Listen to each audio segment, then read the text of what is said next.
নমস্কার বন্ধুরা, চলে এসেছি আর একটা নতুন রেসিপি নিয়ে।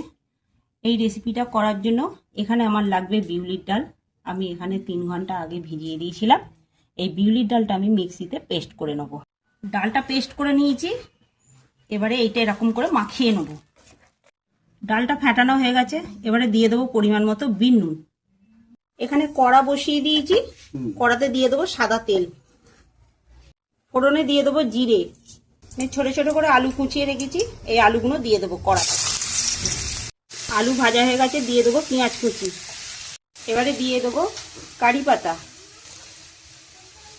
এবারে দিয়ে দেবো টমেটো বাটা, এবারে দিয়ে দেবো অল্প করে আদা রসুন পেস্ট,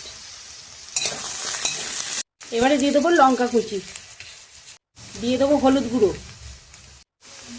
এবারে দিয়ে দেবো লঙ্কা গুঁড়ো, এবারে দিয়ে দেবো স্বাদ মতো নুন, এবারে দিয়ে দেবো জল,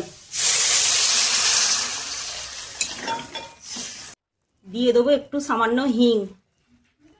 এখানে ধনেপাতা ছোট ছোট করে কুচিয়ে রেখেছি, দিয়ে দেবো। এবারে দিয়ে দেবো চিনি।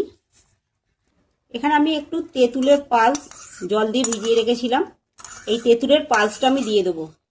এইটা দিলে এর স্বাদ আরো দ্বিগুণ হয়ে যাবে, খেতেও অসাধারণ হবে একদম। এবারে এই ডালটা যে ফেটিয়ে রেখেছি, এটা এবার আস্তে আস্তে দিয়ে দেবো একটু একটু করে বড়ির আকারে,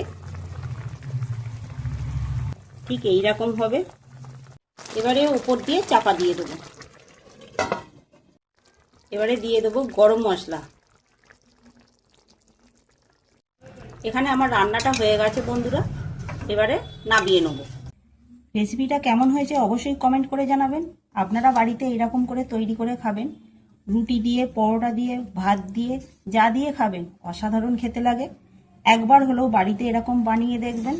ভিডিওটা যদি ভালো লাগে অবশ্যই শেয়ার করে দিয়ে পাশে থাকবেন।